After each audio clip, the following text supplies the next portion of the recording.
Hello, everyone. Welcome back to God's Girl, Angie. I'm here to kind of give you the beginning stages of putting together this bingo board junk journal.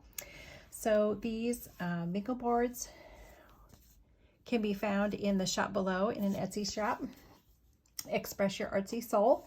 Love her shop. These bingo boards are just amazing. They're just very dark color. I love how aged they look. And she actually makes her own mixed media journals out of these bingo boards. So I thought I'd give it a shot by doing it myself. So I just wanted to walk you through the process of what I'm doing. I'm really excited to be able to use a different type of cover. Normally I'm using anything from old cereal boxes to fabric. Also do old book covers. So I've taken out the inside of a book cover. And this time I'm going to use a bingo board. So I think what's really cool is they're different, but they're really great. And I just wanted to make sure I got the same size. So that's what I've done. The digital prints are from the Etsy shop from Cara Tutti. She also has her own website that she sells her digital kits on. And this particular kit that I'm going to be using is the digital kit Abigail. So just wanted to kind of show you a fun little project that I'm going to be doing. Just to kind of give you an idea also as well, I have a House of Books paper here. So what I've done is I have just folded some various book pages in half, different sizes, and it's okay if there's prints on them. I'm going to be covering that with some really great digitals and putting things together.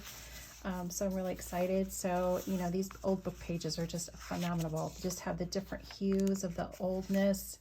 And I really like looking those. Now, as far as how many pages you want in each signature, it's totally up to you. I'm going to start out a little low because my journals tend to get a little big. I get that alligator mouth. So I'm going to start off with this. And it's just going to be a really nice, a little one that I'm going to create. Also, I am going to be binding it with some fabric on the side. So what I'm going to do is just bind it on the side with fabric and attach the signatures to that. I've picked out a House of Book couple scraps of fabric that I'm going to be using. So I thought these colors really went great with the Cara Tutti Lady Abigail kit that she has to offer. These colors really went well with the color of pages that I'm doing. So I've kind of cut some pieces out of what I'm going to be using to decorate this cover. I have distressed the outside so that way it's not so white and stark from tearing the pages. So this can look like a mess in the beginning, but I like to kind of age the outside of these pages a little bit. Otherwise, you know, you're just going to see a stark white. And if you like white, that's totally fine. This is what I use. I use the Distress Oxide in Vintage Photo. You can use any color. There's so many other colors that if you want, like this page here is pink. They have pinks. With this page being blue, they've got dark blues, light blues, you know, all sorts of different colors. So I'm just kind of going to put this together. And one of the things that I learned from Cara Tutti is not being afraid to layer. Now, I had such a hard time with this because I'm like, but this is so pretty. I don't want to hide it. But when you put all these elements together, it really makes a beautiful collage of papers. And when you're putting opposite colors together, it just actually brings out the actual beauty in the paper that you're using. So just to kind of give you a little bit of an idea. So if I were to just kind of play around and kind of put these pieces here and there, just kind of layer it a little bit. And with that being kind of a light color with this, I kind of want to put it on the opposite side. I'm going to be using a little bit more pink, kind of layering it. And if you just kind of do this, it all kind of just comes together. And I still want the outside of the bingo board to kind of have its own stage presence as too. I would also like to add some ribbon. So what I'm going to do is just kind of glue some ribbon here, and look how it just kind of comes together. So with this, it's great, it's wonderful and everything, but I think it looks a little flat. So in order to bring a little bit more texture, I'm going to remove a little bit of these things a little bit at a time, and just kind of a little bit, kind of distress them a little bit with my fingers, kind of bend them, make them look. You can even scrunch it like this, which I really love to do, kind of get your day's frustrations out. If you happen to have those, sometimes I can get that. So once I kind of distress these a little bit, and it's okay to like tear them a little bit, scrunch them a little bit, kind of make them look tattered and old. And then what I like to do as well is I like to distress this a little bit more. So see, just have, and you don't have to necessarily have to have one of these. You can actually, you know, use the stamp pad itself and just rub it against the edges, which a lot of people do. You could do that as well. So I'm just going to kind of tatter those edges a little bit more. Again, with this, I want to kind of make it look a little bit more 3D. Kind of just like turn those little pages a little bit and kind of just stress them a little bit. This is going to be the really fun one too, because I really want this to be really scrunchy. And when you put it all together, it's really going to look great. I promise. So once it looks, you know, see, and then what I like to do is just kind of take this a little bit and go over those wrinkles of the pages to kind of accentuate those wrinkles a little bit. And then see how it just kind of makes it look really great. So again, I'm just going to take some of this and just kind of bend it a little bit, make it look worn.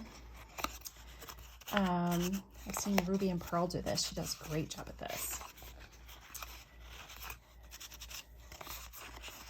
And so now we've got a little bit more character to these pages, which I absolutely love. Okay, so I'm going to do a little bit with this one. And don't be afraid to get in there and just, you know, there's nothing that you have to do that's perfect. You know, you keep hearing this in junk journaling or any type of project, any artistic thing. There is no mistake. You may not like something as well as what you possibly could do, but you can always adjust it to make it look how you want. You know, if you don't like that grungier, older look, that's totally fine. You don't have to do this. It's just a suggestion, just to kind of give you, and I want you to see the difference in what it looks like when you've done something like this, because the difference is just amazing. How it just, I don't know, it just really looks awesome.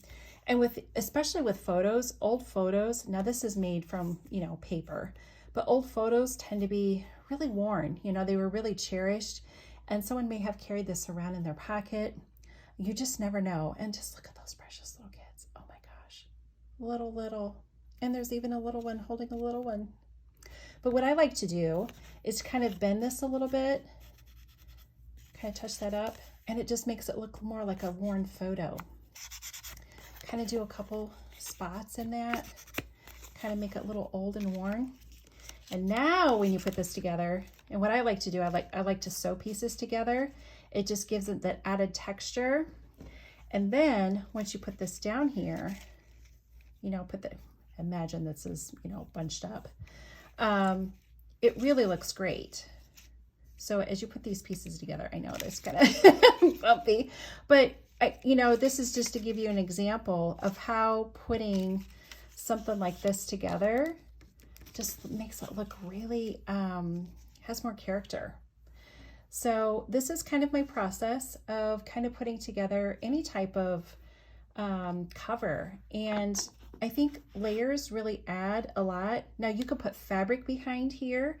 Sometimes people will put fabric in the background, put cardboard back there to even create more height of everything. Some people will create a pocket back here. So if you sew this all together, you can leave this when you attach, just attach it on the 3 sides. You can actually create a pocket in the top, which I really like to do as well.